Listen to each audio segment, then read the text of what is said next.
नमस्ते दोस्तों, आप देख रहे हैं अपना चैनल हार्टलैंड। दोस्तों, आपका स्वागत है। दोस्तों, राजा हरिश्चंद्र शमशान घाट में पहुंच गए थे और उनकी धर्मपत्नी उनके बेटे की डेड बॉडी लेके आ गई थी। अब राजा हरिश्चंद्र तो वहाँ पे नौकरी कर रहे थे मुर्दों को जलाने की, और उनको एक एक एक पैसा लेना होता था। एक मुर्दा जलाने का एक पैसा, और उनकी वाइफ के पास एक पैसा नहीं था। और जब ये कहानी शुरू हुई थी तब स्वामी विश्वामित्र जी जब उनके दरबार में पहुँचे तो उन्होंने तो एक भी मिनट नहीं लगाया, कुछ समय लगाया ही नहीं। समय लग जाता तो बात इस चीज़ में समय लग जाता तो बात कुछ और हो जाती, लेकिन समय ना लगाया। उन्होंने तुरंत ही कहा, जैसे ही स्वामी विश्वामित्र ने कहा राजन, उनसे उनका राज्य मांगा, तो महाराज हरिश्चंद्र ने कुछ भी समय ना लगाते हुए अपना राज्य उनको सौंप दिया, और जो उनकी आज्ञा हुई उसके अनुसार वो चले गए। और उसके बाद जब अंत में उनके बेटे की डेड बॉडी है, लेकिन जलाने के लिए एक पैसा जो उनको चाहिए था वो उनकी वाइफ के पास नहीं था, और वो कह रहे नहीं हो पाएगा, ये नहीं जल पाएगा। तो ये दोस्तों, ये धर्म का मार्ग है। धर्म को समझने के लिए यही चीज़ है। अब राजा हरिश्चंद्र को तो सिर्फ इतना ही कहना था ना, राजन नहीं दूंगा राज्य, लेकिन ऐसा नहीं हुआ। और जब हम देखते हैं महाराज शिवी की बात सुनते हैं, और कबूतर जब उनके पास आ गया, उड़ता हुआ, और पीछे पीछे कबूतर के बाज भी आ गया, हाक आ गया, और वो कह रहा है मैं इसे खाऊंगा। वो कहता है तू इसकी वजन के जितना तुझे मैं मांस दे देता हूँ, तुझे खा ले। तो वो कोई भी बकरी पकड़ के काट के ना दे देते कि ये खा ले, लेकिन उन्होंने अपनी जान काटी, और जान काट के, लेकिन कबूतर तो भी भारी निकल रहा था। अब वहाँ पे उनको इतना ही कहना था, ले यार, लेना है तो ले, नहीं तो नहीं देता हूँ, नहीं दूंगा तेरे को। ऐसे तू इसकी गर्दन काटने आ रहा है, इसको खाने आ रहा ना, तेरे को ही मैं पहले मार देता। तो दोस्तों, ये एक धर्म का मार्ग है। इस मार्ग में ये नहीं हो सकता कि आप जस्टिस किस ढंग से करोगे, ये बहुत मुश्किल है। अब देखो, एक कबूतर आया है राजा शिवी जी के पास, और वो उनकी गोद में आके बैठ गया है, और बाज जो है वो उसको मारना चाहता है, वो उसका भोजन है। बाज कह रहा है ये मेरा भोजन है। तो अगर वो तलवार निकाल के बाज की गर्दन काट दें तो भी तो ताली बज जाएगी, वाह बचा लिया, दुष्ट से बचा लिया। लेकिन गहराई देखो कि उनके वो समर्थ थे, वो चाहते तो बाज की धज्जियाँ उड़ा देते, लेकिन नहीं उड़ाई। उन्होंने कहा स्वामी राजन, ये मेरा, बाज बोला राजन ये मेरा भोजन है, प्रकृति ने, नियति ने फिक्स किया है, ये मेरा भोजन है, मुझे इसको खाना ही है।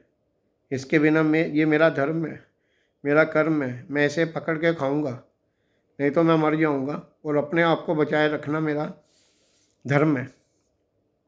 तो राजा शिवी क्या कहते हैं? वो कहते हैं तुमको इसके बराबर का मांस मिल जाए तो चलेगा ना? वो कहते हैं राजन बिल्कुल चलेगा। तो वो अपनी अपनी टांग काट के डालते हैं। तो सवाल ये नहीं है कि कितना डालते हैं, सवाल ये है कि खुद का पूरा भी डालना पड़ गया तो उन्होंने डाल दिया। तो धर्म जो मोस्टली मिसअंडरस्टूड आइटम है, ऐसी चीज़ है जो जीवन लग जाता है जिसको समझने में, लेकिन ये समझ नहीं आती है। तो ये सिर्फ कहानियाँ ही नहीं है, इनकी गहराई देखने की आवश्यकता हो जाती है। और दोस्तों, मनुष्य के जीवन में एक होती है मांग, कि हमको मांगना है। अब सुदामा जी जब श्री कृष्ण जी के पास आए अपने मित्र से मिलने के लिए, उनकी वाइफ ने तो उनको भेजा, जाओ वो सर्वसमर्थ तुम्हारे मित्र राजा हैं, राज कर रहे हैं बहुत बड़े भूभाग पे, वो तो कुछ भी कर सकते हैं और हम इधर भूखे मर रहे हैं, तुम्हारे मित्र हैं। लेकिन जब सुदामा वहाँ पहुँचे तो सुदामा श्री कृष्ण महाराज पूछ रहे हैं कि मित्र बताओ, तुम कुछ बोलो यार, मैं कुछ कर दूँ। तो वो कहते नहीं, ठीक है ठीक है। तो ये एक चीज़ होती है जो अब एक इसी को शायद यही चीज़ है जिसको समझाना कठिन है, ये धर्म की चीज़। महाराज हरिश्चंद्र सत्य बोलते हैं और उन्होंने जो बोल दिया सो बोल दिया। और देना हमारे पास जो भी आज है, हम सबके पास, जिस तरह राजा हरिश्चंद्र के पास तो पूरे भारतवर्ष का राज था, और राजा शिवी के पास तो शरीर था। राज तो था, पर राज के बाद शरीर आ जाता है। तो राजा हरिश्चंद्र ने एक सेकंड नहीं लगाया, उसने कहा स्वामी लीजिए, मैं जाता हूँ। तो विश्वामित्र जी ने बोला, राजन ये कपड़े भी मेरे हैं, ये भी खोलो, ये जो तुमने आभूषण पहने रखे हैं ये भी इधर खोल के जाओ। तो राजा हरिश्चंद्र ने कुछ सोचा नहीं, महाराज इतना पंगा क्यों दे रहे हो यार, अब राज दे दिया, अब क्या इतनी भी क्या होगी, तो सोचा नहीं। तो दोस्तों ये बहुत ही गहराई की चीज़ है। और जब दूसरी कहानी आ जाती है, राजा शिवी, वो कहते हैं अब दो ऑप्शंस हों, राज के शरीर, तो शरीर ही शरीर, मतलब जमदूत आ जाए बेट और किसी को भी बोले कि घर तेरा जो सिंहासन या तेरा घर है ये चाहिए कि शरीर चाहिए, तो शरीर, वो कहता है घर ले ले यार पर शरीर छोड़ दे। तो उस तरह उनको ऑप्शन ही एक दिया गया कि आप शरीर, अब उनके पास और भी ऑप्शंस हैं, वो किसी को भी, वो अपने किसी प्रजा के किसी आदमी को उठा लेते, ले गर्दन काटेंगे तेरी, इसकी गर्दन काट और बाज के सामने रख। वैसा भी नहीं किया, उन्होंने कहा नहीं। अब धर्म का जो रास्ता है, इसमें चलने के बाद अंत में तो जो, क्योंकि धर्म एक बहुत ही कॉन्शियस, जो धर्म is the owner of all the consciousness, वो ओनर है और वो सजीव है, वही सोचता है। वो जब आप धर्म के मार्गी हो जाते हैं, किस तरह से आप ट्राई कर सकते हो इसके मार्गी होने का, क्योंकि ये मार्ग बड़ा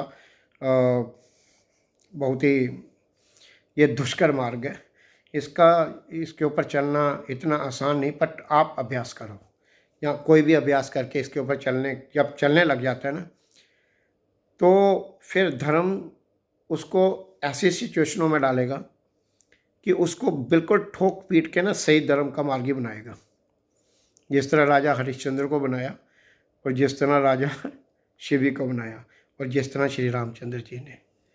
पिता ने कहा बेटा चला जा, तेरे को वनवास है। पिताजी ने तो बोला भी नहीं, वो तो माता ने ही बोला कि तुम्हारे पिता चाहते हैं कि अब 14 साल के लिए वनवास पे जा।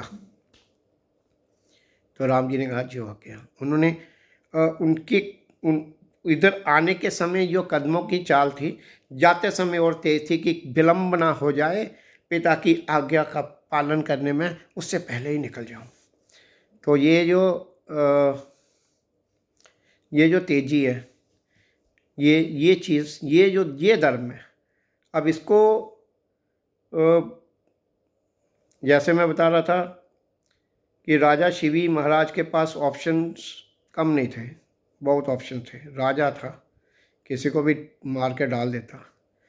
और ऐसा, लेकिन धर्म का मार्गी ऐसा कैसे कर सकते हैं। और जब हमने ऑफर करना हो सैक्रिफाइस, तो वो उसमें हम शब्द नहीं आएगा, उसमें हम नहीं आएगा कि हम सैक्रिफाइस करेंगे। सैक्रिफाइस करते समय एक ही चीज़ होगी, मैं। अदरवाइज कुर्बानी केवल अपनी हो सकती है। कुर्बानी किसी दूसरे की करके आप कुर्बानी करने का यश हो ही नहीं सकता, मिल ही नहीं पाएगा, क्योंकि यश का कंट्रोलर कोई और है। तो ये एक चीज़ थी कि जब आपको देना हो, अब पृथ्वी पे बात ही लेने की, देने की, मांगने की, और जो मांग कर रहा है उसको देने की है। तो मांग, जब आपके पास मांगना आपके वश में है, ये आप हैं, ये आपके कंट्रोल में है। आपके पास एक क्वालिटी है कि आप चाहो तो ना मांगो। प्रभु भी आ जाएं और वो बोले कि मांग ले, तीनों लोकों में ऐसा कुछ नहीं है जो मैं तुझे नहीं दे सकता। तू मांग ले तो मैं कर दूं, तू मांग तो सही, मैं कर दूं। लेकिन उस समय अगर आप ये कहते हो, या बहुत सारे हमारे संत उस समय क्या कहते हैं, वो बहुत हमारा शास्त्र भरा पड़ा है। उस समय जो तैयार शिष्य है अगर ये कहता है कि प्रभु आप आए, धन्यवाद, आपने दर्शन दिए, धन्यवाद, पर प्रभु आपने कष्ट क्यों किया, मुझे कुछ नहीं चाहिए, प्रभु अब आप जाइए, आप आए, आपका धन्यवाद। तो ये एक जो चीज़ है ना, जब मांग नहीं रह जाती है और देते समय, ये ही धर्म। अब धर्म को अगर सीखना है तो ये एक बड़ी चीज़ है, ये एक बड़ी चीज़ है। यहीं से शुरू हो जाता है धर्म पे। ये तो ज़रूर आएगा कि आप, और सबसे बड़ी बात है, अगर आपको जानना हो कि परमात्मा, नॉर्मली तो चीज़ें टाइम लेती हैं, पर जब आप ये वाली चीज़ में आते हो, अगर आप सुबह ये सोचते हो कि आज से मैं अपने जीवन से मांग ख़त्म करता हूँ, तो आधे घंटे में एक सिचुएशन बन जाएगी जिसमें आपको, you will be in the centre, और आपको एक ऐसे चक्रव्यूह में रखा जाएगा कि आपको एक चीज़ मांगनी है, अब मांगे बिना हो नहीं पाएगा। तो यहाँ पे तुरंत आपको एक एग्जामिनेशन की जगह पे भेज दिया जाएगा, या एक ऐसी सिचुएशन में डाल दिया जाएगा। क्यों? क्योंकि धर्म का मार्गी जो है ना, उसकी जो मंजिल है वो बड़ी विचित्र है, वो बहुत बड़ी चीज़ है। और वहाँ पे अच्छी तरह टोक पीटने के बाद ही धर्म आगे ले जाता है उसको। आप अपनी घोषणा कर सकते हैं कि मैं धर्म का मार्गी हूँ, मुझे धर्म समझ आ गया है, मुझे धर्म पे चलना है। दोस्तों, धर्म ये नहीं है। धर्म है जो दुनिया में धर्म माना जाता है, वो धर्म नहीं है। धर्म है कि हम जीवन में कैसा बिहेवियर रख रहे हैं, और हम डिफरेंट सिचुएशंस में किस ढंग से चल रहे हैं, और हमारी मनोदशा क्या हो रही है, और क्या सोचते हुए हम परफॉर्म कर रहे हैं, और क्या सोचते हुए पा रहे हैं, और क्या सोचते हुए हम कर रहे हैं, दे रहे हैं। तो ये एक कंप्लीट ऐसी चीज़ है, ये इजीली इतनी जल्दी से समझ आएगी नहीं। बट ये जो राजा शिवी महाराज की कहानी है, श्री रामचंद्र जी की जीवनी है, और श्री हरिश्चंद्र जी महाराज की जो जीवनी है, ये धर्म के मार्गी लोगों की जीवनी है। ये इन्होंने धर्म, और भरत महाराज श्री राम जी के भाई, इनके अगर आप स्टोरीज़, इनकी कहानियों से पता चलता है धर्म क्या चीज़ है। वो भाई के लिए नहीं कर रहा है, वो पिता के लिए नहीं कर रहा है। श्री राम जी जो कर रहे हैं वो पिता के लिए नहीं कर रहे हैं, वो धर्म के लिए कर रहे हैं। ये है दोस्तों आज का ये विषय था। इसके ऊपर तो मुझे लगता है कि महीनों भी बोला जाए और गहराई गहराई करके निकाला जाए तो भी कम नहीं होगा, तो भी ये चलता जाएगा। हम कोशिश करेंगे दोस्तों आगे भी धर्म को समझने की, और जीवन में देने में समय लग रहा है और मैथमेटिक्स बीच में आ रहा है,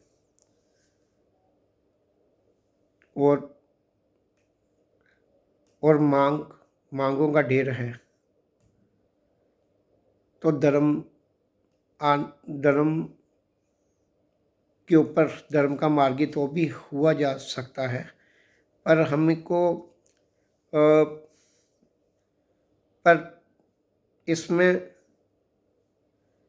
ये चीज़ है कि ये बड़ा कम्प्लेक्स है, बहुत ही बैलेंस करना और इसको इस ढंग से लेना, और कौन सी सिचुएशन में कैसा हो जाएगा, और कौन सी सिचुएशन, मतलब बहुत सारी तरह की सिचुएशन हो सकती है। लेकिन हमारा जितना भी परफॉर्मेंस इस दुनिया में अगर है सेल्फ सेंट्रिक, या हम अपने आप को इस चीज़ में रखते हैं कि कल क्या होगा, कल के लिए सेविंग, तो वो एक चीज़ होती है जो हमें इस चीज़ को प्रॉपरली अगर धर्म समझना है तो अपने आप को एक रिस्क में डालना पड़ता है। और वो कौन सा रिस्क, अगर देखा जाए तो वो रिस्क नहीं है, वो तो एक ऐसी चीज़ है कि सुरेंडर, मतलब परफेक्ट सुरेंडर। और ये एक ऐसी चीज़ है जो 99% सुरेंडर करके नहीं हो पाएगी, 100% सुरेंडर करके होगी, 99% सुरेंडर नहीं हो पाएगी। श्री राम जी ये नहीं कह सकते हैं कि पिताजी के साथ आप आर्गूमेंट नहीं होगा कि पिताजी आपने बोल दिया बन जाओ, तो कई माँ जी आप भी चाहती है कि मैं ना जाऊँ, लेकिन पिताजी ने बोल दिया तो ऐसा करता हूँ एक चक्कर लगा के आ जाता हूँ, तो बन भी हो जाएगा और आज्ञा का पालन भी हो गया और मैं घर भी आ गया और सब क्या। ये नहीं हो सकता, इस तरह से नहीं कर सकते। ये होता है 100%, इतना भी कम नहीं, 99.999 आप हज़ारवा लगा लो, उतना भी कम नहीं चलेगा। ये 100%, 100%, हाँ तो हाँ, ना तो ना। तो ये थी एक छोटी सी कहानी धर्म की। और जीवन में मांग जब नहीं रह जाती है दोस्तों, एक कोशिश निरंतर करते रहना चाहिए कि जीवन से मांग खत्म हो जाए।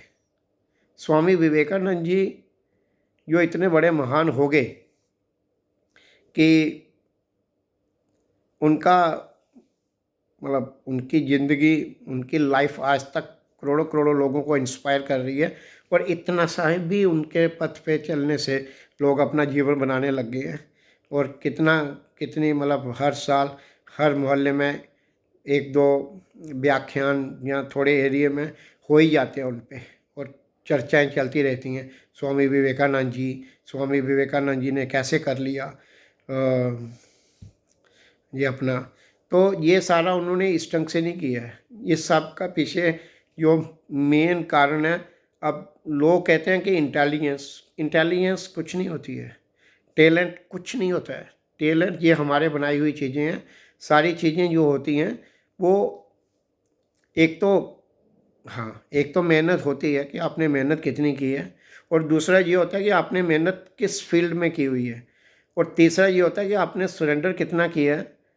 ये पहला ही होता है सरेंडर, ये दूसरा तीसरा नहीं, मेहनत बाद में होती है। तो ये चीज़ थी कि स्वामी विवेकानंद जी जो इतने पॉपुलर हुए, बहुत सारी दुनिया यही कहती है कि वो पॉपुलर इसलिए हुए क्योंकि उन्होंने शिकागो की अंतर्राष्ट्रीय धर्म संसद में गजब का परफॉर्म किया। क्या लेक्चर दिया था, एक भारतीय युवा ने क्या लेक्चर दिया था। पहले तो 10 मिनट लोग हंसते रहे, अरे ये क्या करेगा, ये स्टेज पे चढ़ गया, ये क्या करेगा। लेकिन उनकी पीस ने, वो थोड़ी देर शांत रहे। जैसे वो शांत रहे तो पूरा प्लेस शांत हो गया। तो ये इस ढंग से नहीं होता है, ये इस ढंग से होता है। इसके पीछे जो फॉर्मूला है वो है surrender to the to his guru. और गुरु क्या है? गुरु कोई शरीर नहीं है।